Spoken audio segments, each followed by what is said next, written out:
Inhale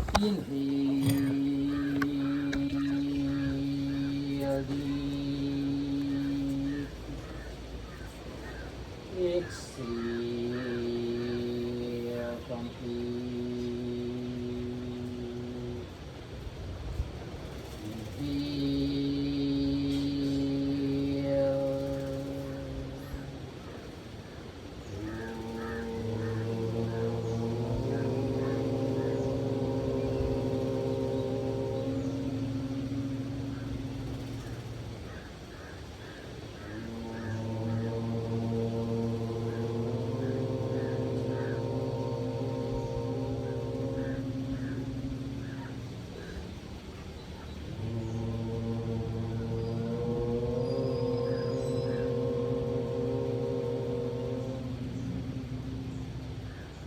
Sahana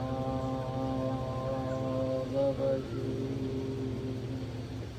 Sahano Bhunaktu Sahaviryam Bhavavahai Tejasvinavadhidhamasti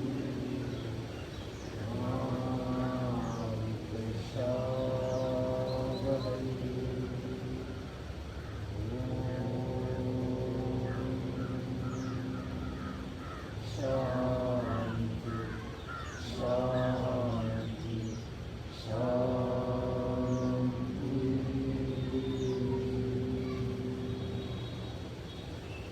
Then move your hands in prayer position, but move your palms together. Slowly make a cup, place on your eyes, cheek, neck, and hands down. Alright. Gently rotating your neck to the right, to the left, clockwise and anti-clockwise.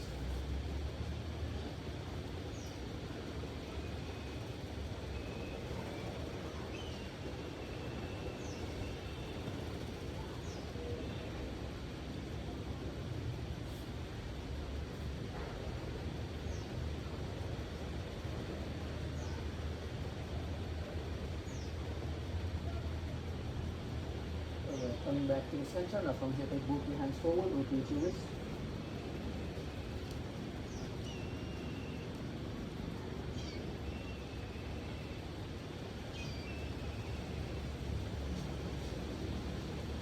Both sides. Hands towards the shoulders, rotate your shoulders.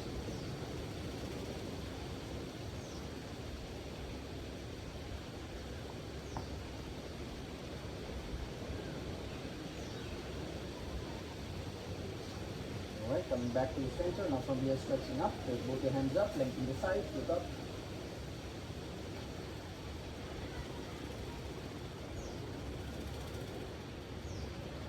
Alright, exhale down to the right side, stretching the left side, look up.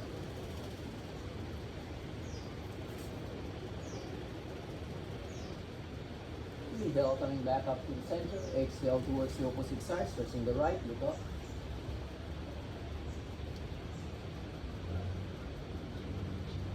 One more time, inhale, coming back to the center. Exhale down to the right side, elbows down if possible, little one deeper, look up.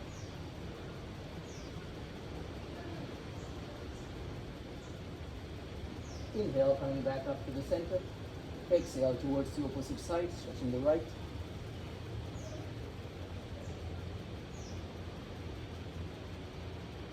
Inhale, coming back up to the center, weights up to the side. Now twisting to the right, to left.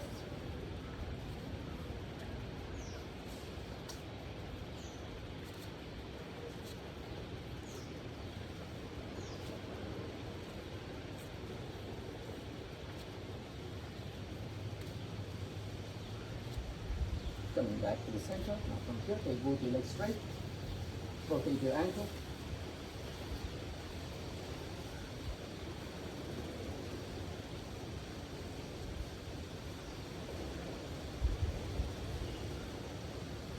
Both sides.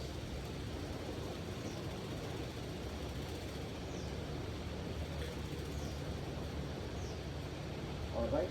Bending the right leg, catching the thighs. Kick up 10 times. From here, inhale. 1, 2, 3, 4, 5, 6, 7, 8, 9, 10. Hold here. 1, 2, 3, 4, 5, 6, 7, 8, 9, and 10. Placing the right down, bending the left, catching the thighs, kick up 10 times. 1, 2, 3, 4, 5, 6, 7, 8, 9, 10. Hold here. 1, 2, 3, 4, 5, 6, 7, 8, 9, and 10. Placing both the legs down. Now from here, bend both the knees side to side, to the right, to the left.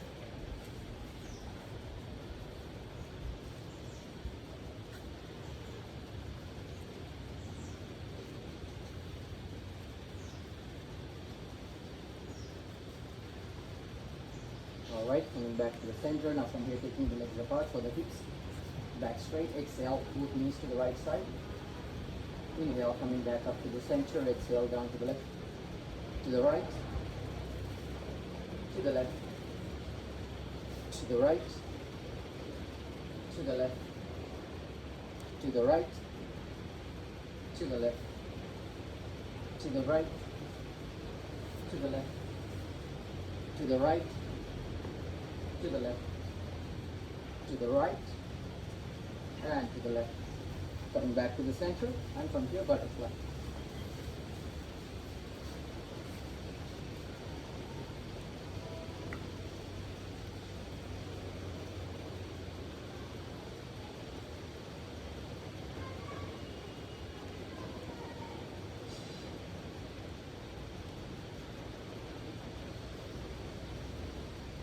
Alright, straight your legs, straight your legs. Alright, now from here, crossing your legs, tabletop position, do a couple of cat cows here, letting the spine move.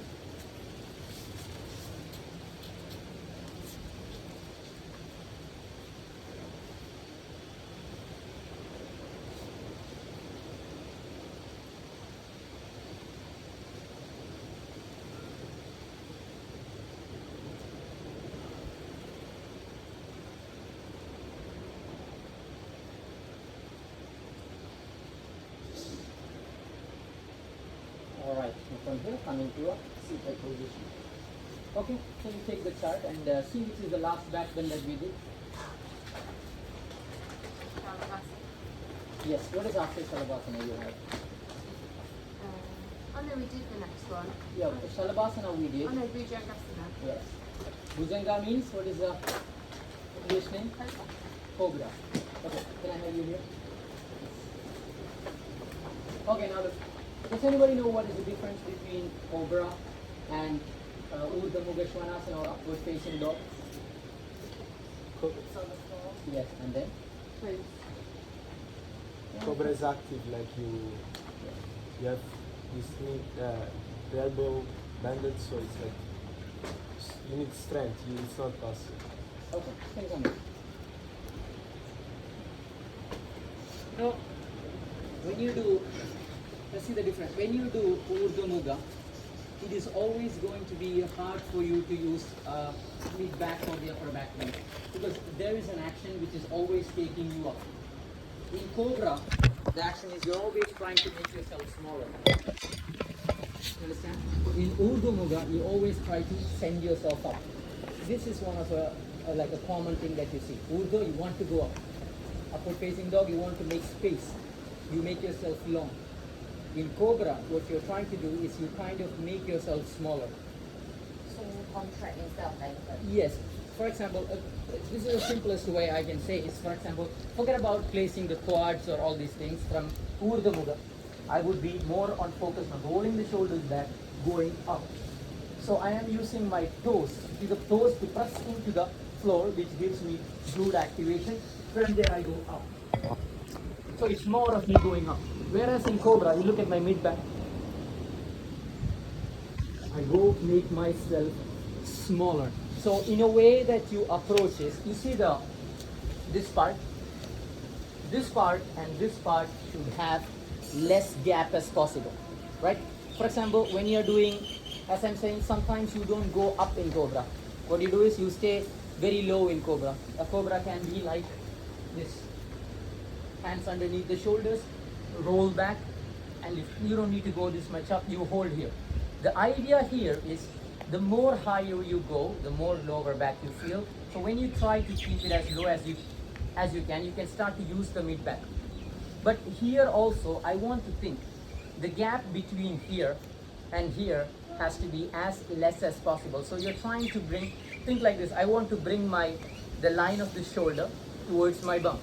So this closure, the space between here is less. This is what I was saying. You are looking for a C.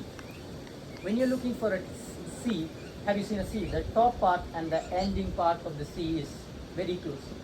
So this is the idea of that. But when you start to approach Urdhva Mukha or upward facing dog, the concept is different. You're taking up space, you're going long. And one of the reasons we have that is because I also told, one of the reasons I also told in Ashtanga, you have a lot of forward bends, right? Most of the times, as I said, forward bends is, you start to feel it on the hamstrings, but intentionally forward bend is a mechanism, or it is a movement that is used to release the tension that your spine naturally creates because of its back bending nature.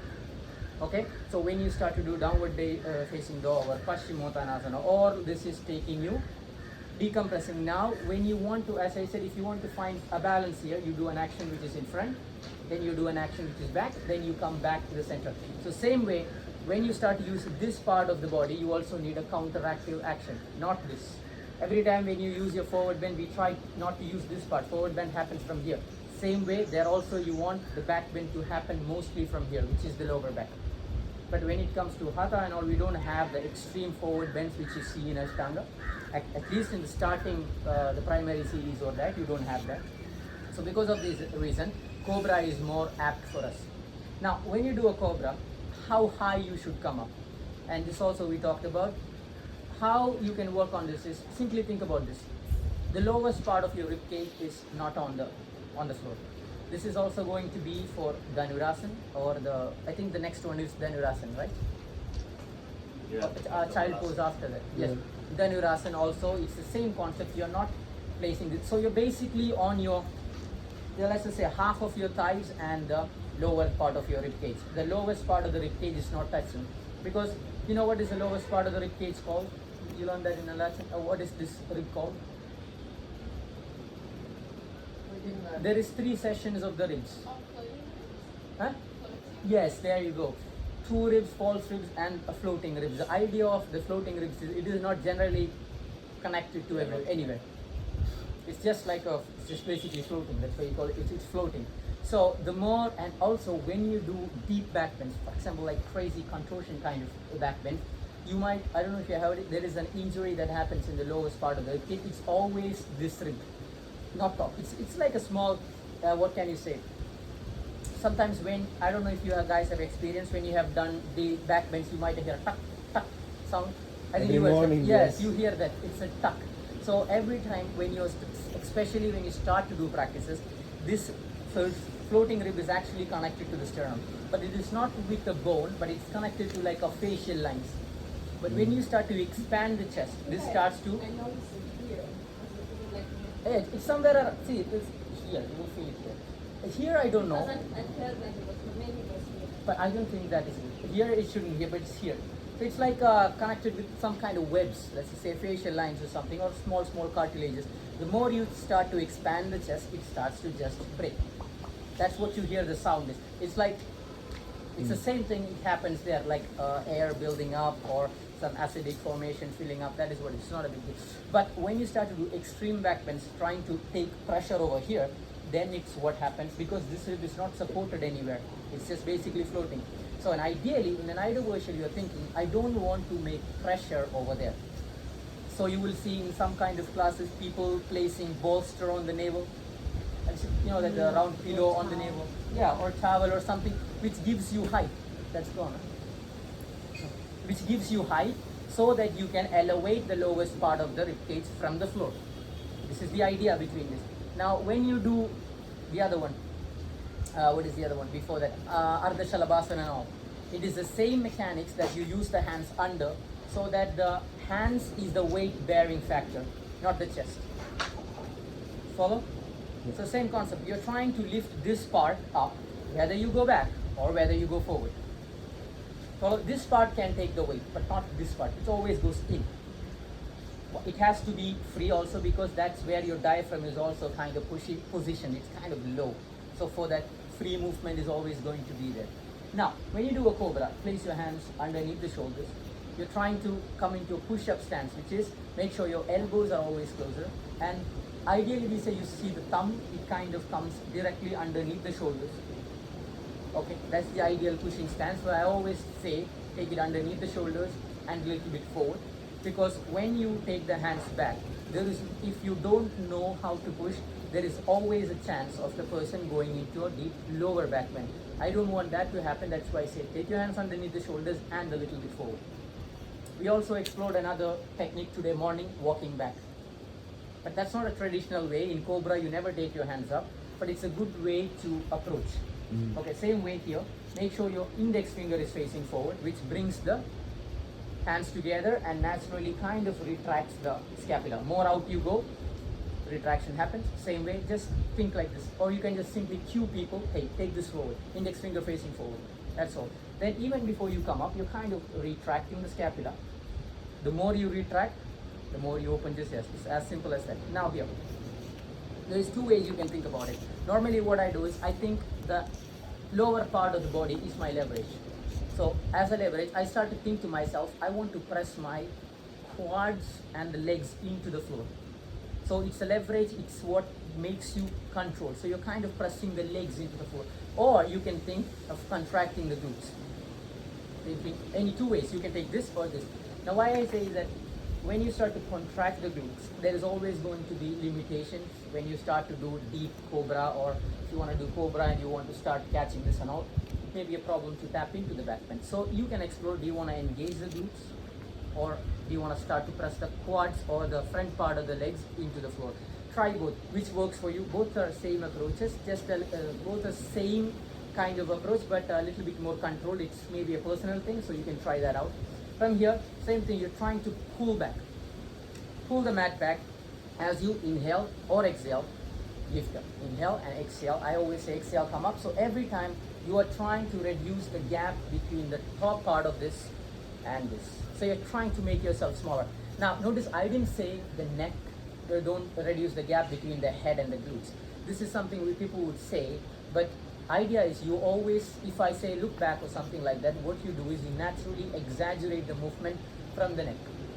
Your neck is already a hypermobile part. You don't need to exaggerate any movement over there. So back bend happens from the spine, not from the neck. As the spine goes, just follow through with that. You don't need to do this. Follow through. So if she's going more deeper, she would be able to look a little bit more higher. Once you feel comfortable, then you can start to look back. But always remember, back bend is happening from here, not from here. Pulling the mat, the retraction of the scapula stays. You keep on opening the chest. Never let your shoulders go up. That means the space between the ear and the shoulder is always there. Now, some people say put your tail, put your hip joint on the floor. That means this part on the floor. Right? Some people say put your navel on the floor. There is a lot of factors that happens here. The idea again comes to this. When you start to place this on the floor, you simply don't use much of your lower back. You stay on the top part, which is always safer. You understand? The moment I ask her to, hey, try to go down, try to place your navel on the floor, not the lowest part of the, she will always be here. Right? Now here, I want you to look at this. You see, whenever everybody is coming up, there is a little bit of fold. Underneath the glutes, there is a fold that comes in. Right? So this fold, just follow through this fold. This is where this part has to touch. So you need to go a little bit more down, down, down, down. Right? This part, see that? This you try to maintain on the floor throughout the practice. This part. Anything, the top part of the quads or hip flexor comes up, you're going into an Urdhva Mukha. So this is where it starts to connect. Exactly here. Glutes, fold. So then it becomes almost like a belt. Yes, if you start to push more up. So this part shouldn't come up. That means from the, this is where the hip flexors and the hip joint starts to connect this part. So this is where we are trying to keep on the floor. If you can maintain that and go deeper, you will have a good cobra. Okay? Now here, as I said, trying to keep the legs closer makes it harder for you to go up. Take some distance. Maximum distance that I would recommend for you to go is in line with the shoulders. Don't need to go outer than that. Now here, the rotation that you are maintaining is, think like this. You are internally rotating the legs. Yes. So kind of, rather than just letting it drop here. Now I'm thinking, hold on. Internal. So yeah, see this is something that would happen. So we want to rotate, that means this slide of this. Okay. Think like this, and then so both of your quads are going to the side. This is what kind of presses the legs into the floor. Same thing. Too much with my feet like that. No, this is what I said. See, I'm always, this distance is not what I'm looking for. It's the heels and the Okay. soles. And this I'm not saying because this is something you can control. It doesn't really change much. That's why I didn't say that. If you can keep the toes straight, perfect. But if you have some kind of ankle issues and all, your legs will always go like that. So it's okay. I'm more focused on this much part than that. But if you can control this, good. Yes, I understand. Now, because of the gap here, it just falls. You can just place a blanket or something. It's like, Is this because my ankles aren't very mobile? this is what I do sometimes when I come. And if you keep a little bit more height, it would be much more easier. Okay. Sometimes people will have gap here. Okay, now that is that. Now, when I help somebody, can you come into a small cobra here? If the person is going up, my goal is not to lift them up. I kind of make them smaller again. So this is the idea here. For example, let's just say she's here. Say the elbow, lock. What I'm doing is, see this? Spread down and pull back. So every movement that she did is spread down, pull back. So I'm kind of taking her down rather than just pulling back. So down, you feel that action is more meaningful. Sometimes I also do something which is, people don't use their mid back. So I just take my knees, place it underneath the shoulders. As I do the same thing, I slowly press down. But I do it a bit aggressively, a little bit. So you don't need to, this is more of a guide. Follow? Pulling back. Now, one more thing I can say is, when you start to pull back, you use your hands. You mostly use the outer part of the hands. But if you can start to use this part of the hands, that would be good. It would help in many other kind of pushing positions. So look, there is always less pressure over here. And it's always a counteractive thing. Bring it here. Hold this part. Now you're doing it. Before it was coming out, the weight bearing part of the hand was this. Now I just want to use You this. make sure your triceps small. Yes. Follow? Mm-hmm. Questions? But if you change all of this and you start to push directly, go up, you start to do Urdhva Mukha Svanasana. It's as simple as that. The alignment doesn't change, the placement of the quads. Here the quads are completely up. Then you start to push up. Okay? Yeah. Now how you assist is, just think of this. I want to use not just the lower back, give priority to the upper back and the mid back. Let the lower back happen last, because whatever you do, your back bend is always going to go to lower back. Okay? But if you can ease people, use the upper, mid, any part low, any part above the lower back, it's always going to be a very good back bend for them. Safer and much very less painful. Otherwise, it's more like a pain which is, what can I say? Something is stuck kind of pain. You feel like your vertebrae are touching. Yeah. You can limit it to a lot if you can do this. It's actually like this, like when you feel this, it's actually vertebrae touching. Like, No, why do actually, we feel this It sensation? doesn't actually touch. It's like there is something called, there's a fluid inside. Yeah, Okay? Sometimes this is called synovial fluid. The fluid starts to get compressed. yeah. This is the idea between. Then, for example, you're starting to do this a lot. Then the synovial fluid starts to wear and tear. The fluid starts to go away. Then the pain is different. You couldn't even stand or anything like that. That is an unbearable pain. You know, like if this fluid is not there, you would actually start to feel what bone and bone. Trust me, if that's the pain, you wouldn't do back pain. Okay. The other is you feel like something is touching, but it's not touching. If it touches, another story. So this is like not dangerous. No. Why it's dangerous? Which one? Cobra. I said, so one thing I want to say about this is, yeah, it is not dangerous, but listen to this. What happens is most of the injuries that in yoga is progressed over time. You see what I'm saying? It's not like one day you do it, you have that. No. Because if it's an injury like that, it's okay. You go for a run, just break a leg or something. You understood it. Okay, then you can start to adapt things like that. But in yoga, because the movements are minute and you're building up to something, when you don't do it in a proper way, you would realize it after 1 year, 2 years. Then your body has adapted to that injury. This is like a kinetic chain, you know. If your one leg is a little bit shorter, whole your body would start to adapt. So the way of your practice, your body starts to adapt. So this is the thing. This is why I say in back bends, you always have to include 3 parts of the spine, which is always better, rather than just going through lower back, because lower back is already a back bending part of the spine. But you take control of the part which is not. Okay? Also, that's also the reason why lower back is already painful, because your body is already in that state and you're asking more from it. So build the cooperation from the top, then let the lower back kick into it. This is also the reason when you start to do a lot of Ashtanga at first, you always have lower back pain, because it is always Urdhva Mukha. Lot of Urdhva Mukha, which demands a lot from lower back. Yes? But you can, this, and also one more thing, when you teach Cobra, this is the importance of having strength practices before. When you think about generally in practices yoga, it's not a complete practice, because it makes you do shapes. It makes you do shapes. But you being able to, the road to that shape, your body needs preparation. That preparation can be lot, or it can be attained through some kind of strength practices. When you do a movement, the body should be able to support that movement. That is where strength comes in. So, you know, postures like any kind of back strengthening practices will help you a lot when you go into back bends. Somebody was asking me something. Yes. Yeah, so if the lower part is just a small movement, it's like bones cannot touch each other, so I think they cannot move too much. To develop a lot the back bend, what are you stretching? Like which part are you lengthening to gain a lot of centimeters kind of? So as I'm saying, lower back has a limit, okay? But your upper back, the mid or the upper back is the part that helps you tap into deeper back. Okay. For example, look at how if you take an X-ray, just take an X-ray of the spine, you will see the lower back is an S, simple as that. You can bring the same state of a lower back for the mid back. So imagine your whole spine is in the C position. This is why I keep repeating a C. So when you do this, think less of the lower back, think more of the upper back. But upper back comes with other things. Like what are the other things? You can't just go and start to do upper back. You need a cooperation from shoulder. Shoulder is one of the same thing that you need.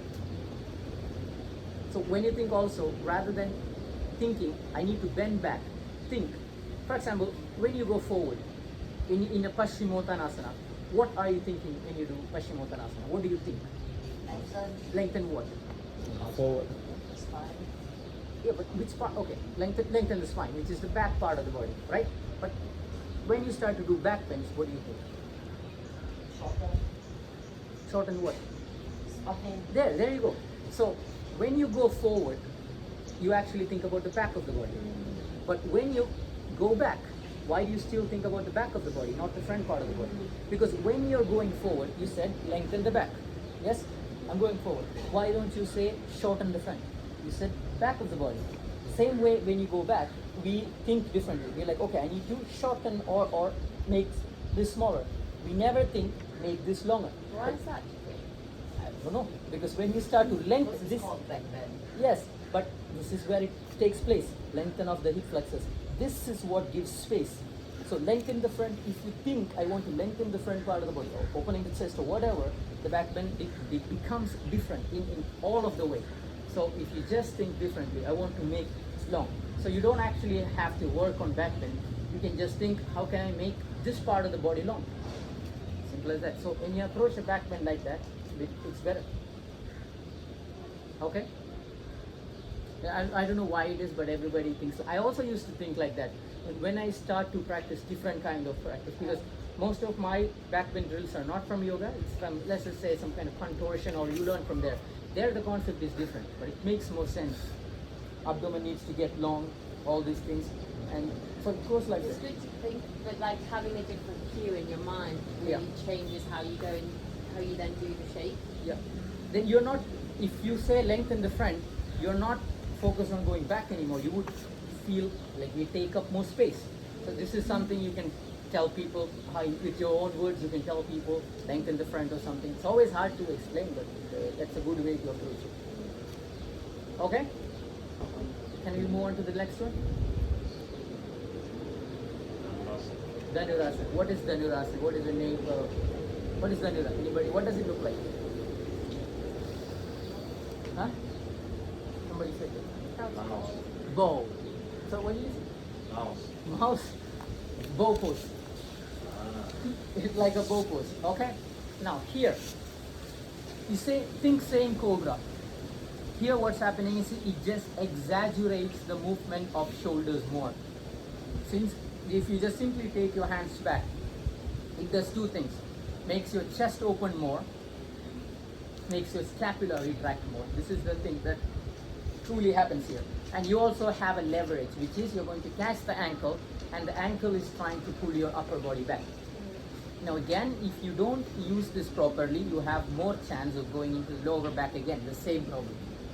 Here, the person needs to have a good amount of shoulder mobility. The lack of shoulder mobility is always going to go for lower back. It's going to start to make compression or any kind of pain in the lower back. So even before you teach any kind of, let's just say before you teach Dhanurasana, it's always good to go for postures like puppy pose. Again, shoulder mobility, even just turning them towards the wall, just making them stay over there. The one that we do. These kind of practices can be really beneficial. Shower down the wall. Shower? Shower down the wall, I've heard it called. No idea. I don't know. Yeah. Just call it turn towards the wall and okay, now can you just lay down on your abdomen again? Here, everything is the same concept. If you take the legs apart, you will go more higher. But more higher means less engagement. So you try to keep the legs as close as you can. Now, I just want you to just simply bend the knee, catch the ankle. Okay? Now when you catch the ankle, try not to catch on top of the foot, try to really catch the ankle. Right? Now if you can, because the flexion, the control that you have, just think like this. The movement that I have is uninterrupted. Whether I'm doing pointed or whether I'm doing flexion, I have no problem. But if you catch onto here, your flexion or your dorsiflexion of the foot is always going to be harder. So this part is free, think like that, so I can catch you. Now, yeah, it doesn't matter. If you point or flex, you see sometimes point, but I said, however you do it, that point or flexion should just happily be free. Because you don't want to, you never know. You start to put pressure over here, you don't know what you're going to get over here in the future. Alright? And another thing is, when you start to pull, sometimes you see the legs goes to the side, sometimes this leg. That is generally not good, because you will, when you start to do this, hip is kind of limited here. What happens is, you start to do this, you may kind of get a funny feeling on the sides. You might have experienced it over time. Maybe it's outside of the knee, maybe it's inside of the knee. It's just your hands pulling the knee to an angle which it doesn't go. So if you try to keep the heels in line in the center of the glutes, same thing how you do in Cobra. If you do that, you can control that in a lot of ways. So this is times when I give, sometimes I'm going to ask her to press into the block. We might have done this drill sometime in the class, but in a different way, more active, in a more active way, trying to lift up. And that is a very relaxed one. You remember this one, just in a Sphinx pose, trying to lift this up? Yes. Yes, that is a very good drill. Whether you lift the block up or you don't lift the block up, it's fine. But it teaches one thing. Can you tell what it is? Like, keep it at least. Yes, but what is the part that you use? In order for you to lift, what do you do? Like when you try to lift? Quads. This one. Quads. Contract your back. Yes. In back bends, we always say like use your glutes. Use your glutes. But how do you use your glutes? You have to teach people how to use the glutes. If I can tell you use the glutes, I think everybody can sit here and contract the glutes, but how do you use it in a functional way? So this can be a great way to teach that, which is putting the blocks down, just ask them to lift up. Maybe they come up, maybe they don't come up. Coming up is not the goal, but which part you use. And when you think about it, if you want to do a wheel pose, you do a standing wheel pose. When you do a standing wheel pose, you come one point, you just let go. We don't generally control. You see most people coming into wheel pose and they just drop it. But when you want to come back up in a controlled manner, you need the glutes. You need the glutes to take control. You need basically the glutes contraction to lift up. This, you can learn that here. Doing Cobra doesn't teach you that. Yes, doing Dhanurasana doesn't teach you. You need some kind of functional movement that helps. Same way if you want to lift up in chin stand, like control, same thing. How can you take control? So this is a drill that you can do. Okay, you can also do it without the blocks, but if you do it without the blocks, there's more chance that you will take the legs apart. That's why just the blocks. So same thing, you're gonna hold here, simply just reach back, catch the ankle. Now sometimes if you have short hands, it's always going to be a problem for you to reach. It's also something to keep in mind. And from here, retracting of the scapula, just as you go, you simply lift up. Whether you want to flex it or point, it's fine. Here, think of this. I don't want my lower part of the ribcage to be on the floor. Okay? Now, two ways you can fit. In some Dhanurasana, you see this part, the quads is always on the floor. How do you do that? Is by you trying to straight the legs back. The more you try to straight the legs back, what happens? Your body is being pulled back. Right? So this is very active. If you are not trying to straight the knee here, you have more chance that you are falling forward. Okay? When you fall forward, the lowest part of the ribcage is touching. So you don't want the lower part of the ribcage touching and the lowest part of the knee up. One way. In another way, you can try to go really back. Can I go what? Back. Go. Yeah, that's what I say. You want me to do? Come here. So I'm going to do that. All I want you to do is catch it. Look at this. You see how I'm going to catch? You see this? I just want you to pull me back. Pull me back. Okay, come on. No, just come back. Hold me. Pull me. Ah, Come. okay. So that I can try to maintain this part on the floor. Do it slowly. Do it slowly. Don't do it slowly. Do it slowly. Yes. Now pull. I think we might have done it. Sit down. Sit down. Okay. Now pull me back. You see my whoa. Sorry. No, it's okay. Pull me. You see my quads on the floor? But here, what happening is, if I'm not able to retract the scapula, I will always feel it on my lower back. So here, I'm actively, you see what I'm doing? Back. Then I look forward, or I can look slightly up. Okay? That is one way. So, I'm able to do that because I'm able to use the upper back. So imagine you are teaching that to somebody who does not have the shoulder mobility. Simple as this, always lower back. So let's just say a criteria that you have to do a safe or a good Dhanurasana is always shoulder mobility and upper back. Okay? If it's a person who has a round back and all, when you start to teach Dhanurasana, it's always going to be on the lower back and it's always going to be hard for the person. Yeah. The quad should be on the floor. No, two ways you can approach this. That's what I said. Generally, if you look for example, in Iyengar's book, you don't see the quad. No, you see the quads down. In the white one, what is the name of that? Lights on Yoga. You will see there is a bunch of versions, but you will see the version mostly with the quads on the floor. But in the orange book, you will see the lower part of the quads is not touching. Anyway, in any version, this part is not touching. Yeah, there you go. This part is not touching. But that's because he has a good amount of lower back bend and a good amount of scapular retraction. Okay, so this is not touching. This is also not touching. People can't reach their ankles. Are there any adaptations you could use? You can use a belt, but the thing about the belt is it's always never stable. Yeah. But there is another poster which is exactly kind of like this poster, but it is not. But it's similar. Can you take a guess which it is? Similar. You can get the same effect in a much more active way than. Like the bridge. Like this. Yes. You understand? It's the same way, but it's more active. Can you just show that real quick?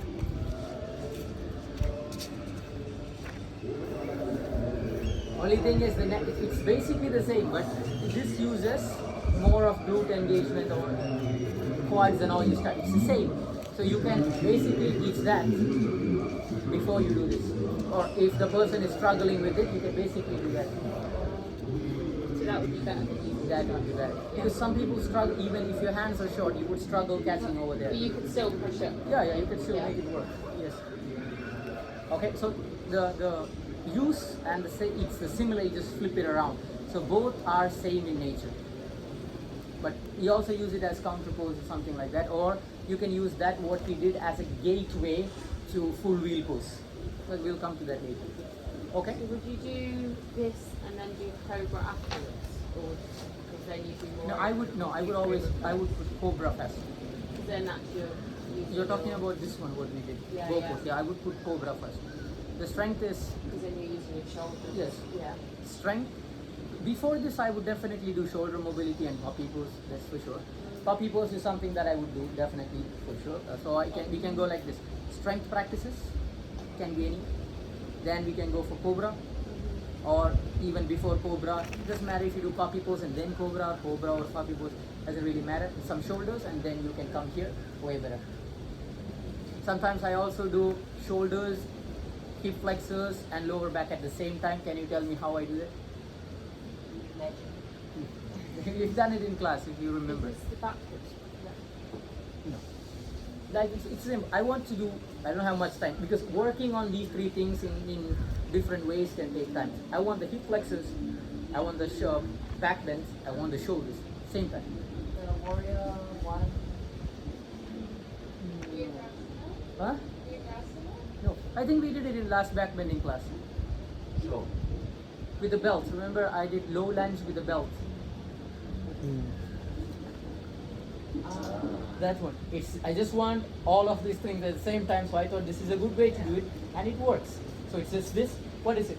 Here, shoulder, pull back. So this shoulder is actually rotating in, which works on the shoulder rotation, and I pull back. I'm working on the hip flexors, and I'm going into the back bend. These are when you want to do any kind of other back bending postures. This is what I would build. So I just put it all together. But before that, we even did a back bending class. We did a lot of strengthening. All this we did. Then we just put it. So it's just a thing that I think it is. It's a low lunge and just use it in a way. So, but that's a good one. Okay. So can you do it once again, please? What? The Cobra? Yes. Or this one? Yeah. So here, what we are trying to do, keeping the knees. You can give the block over here, keeping it over here. If not, it's fine. Let go. Let the person be. Now, if I want to assist here, it's simple as this. I am not just gonna pull her up. There's two actions: pull back, followed by an up. Pull back, followed by an up. Pulling back, scapular retraction. Going up, lower back. Pulling back, scapular retraction, going up. So, but I also cannot catch here because sometimes when you lift up, people just let go. They bang their face. So what I'm going to do is, can you come up a little bit? I can also be here because if I don't want her to open the legs too much or find that, I can just be here. Or I can give a block. No problem. Choose whichever. I'm going to catch her hands and the legs together. Look how I take support of the knee. Otherwise, it's a lot on my lower back. Bending the knee, catch here. Her legs cannot open because here.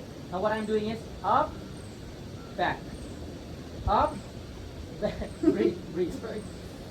You understand? Up, back, up, back, up, back. Or a little bit more crazier one. Let's see. Just sit down, lift up as you exhale, flex the foot, catch here. Now I have to tell her don't let go. Inhale and exhale, pull back. But here, again, if the person has tight shoulders, don't go for this one because it's always going to go over there on the lower back. Okay?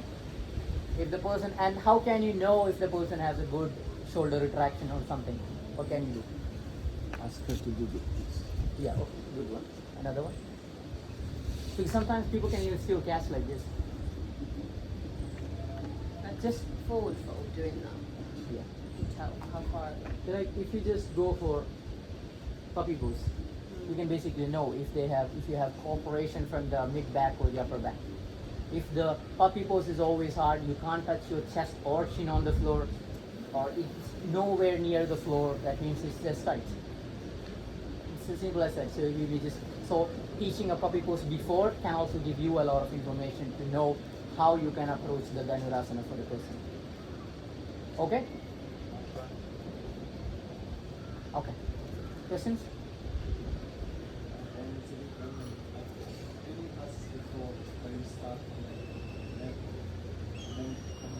Sorry, I can't hear.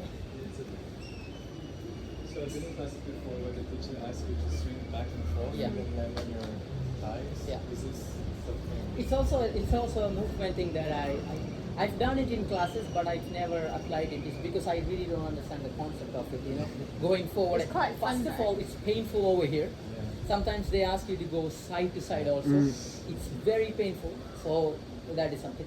I think it kind of gives you that movement, and then you can just settle into that. No problem. But I really don't know why that is. But why do you think that is?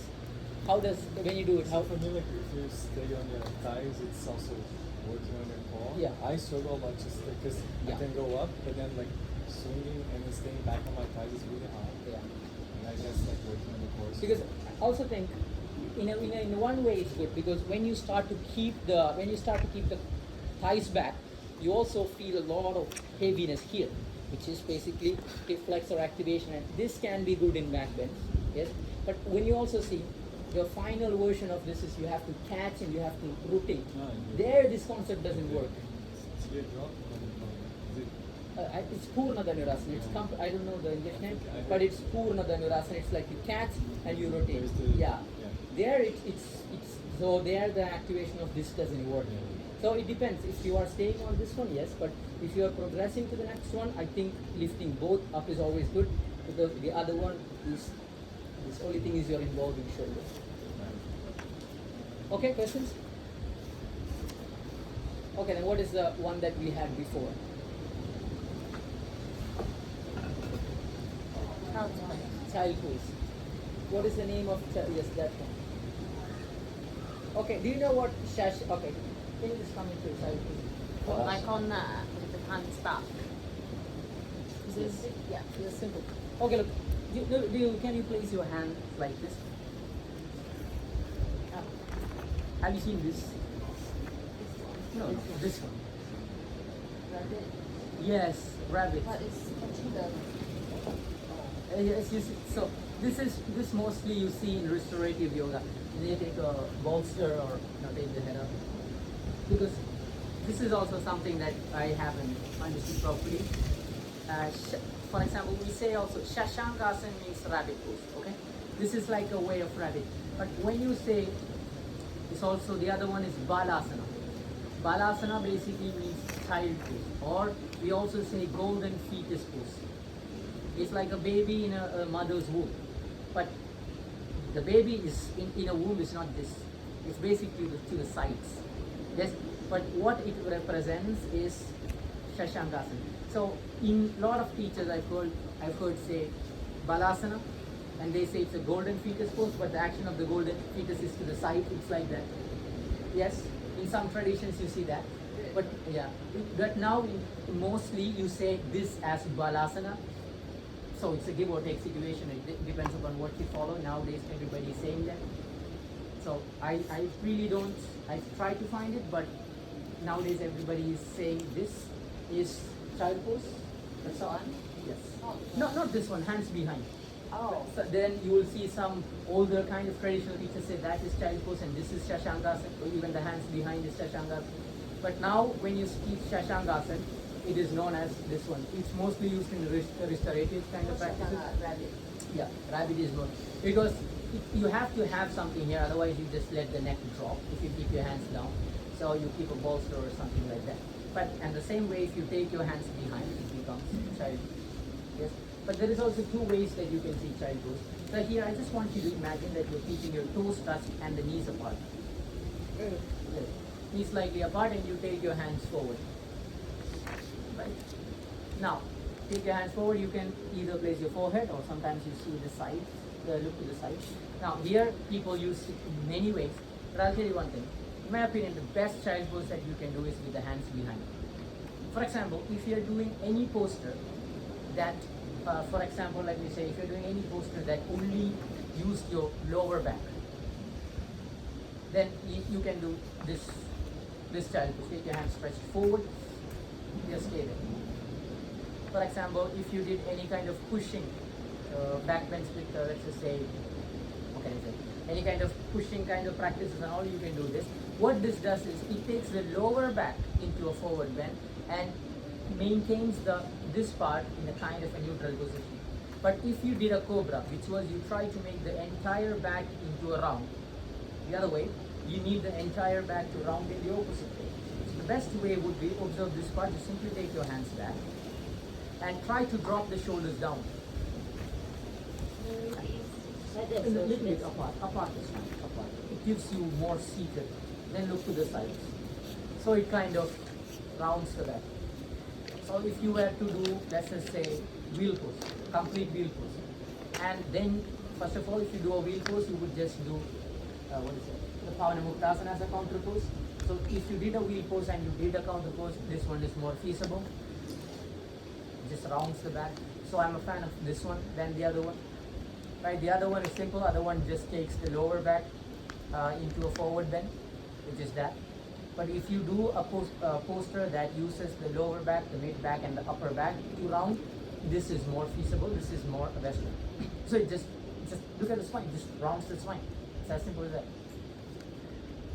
Okay? Now, I'll tell you a simple technique that when you do deep back bends, the best way is taking your hands forward. So if I want to help her, it's also simple. I always look to one side, one child pose, you look to one side, then the other, you look to the other side. You just always don't get a habit of looking to one side. If I want to assist, look at this way. I'm gonna think of an X. I'm gonna catch here. One. See that first. Kind of lengthening the back here. You can also do this, but this is more. This feels good for the person more. Are you spreading or pushing down? Spreading this part. Now another thing is, if I were to do kind of puppy pose or anything that puts a lot of pressure on the shoulders, a simple trick that you can do is you can mimic the action of hanging. Whenever you do deep back bend, it's always after the back bend and all, it's good if you can just go and hang.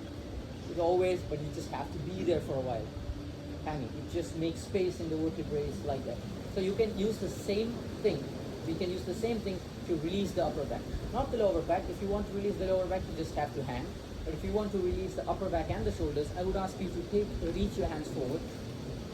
Catch my ankle. Right? I'm going to ask her to catch the ankle. Take your legs a little bit more apart. Slightly apart. Adjust the knees. Closer. Now I'm going to slightly lift the bum. What is it? Belly up. I'm going to take this part slightly, and I'm going to press this back, this heel, heels up. As you exhale, pushing her forward and straight. Good, no?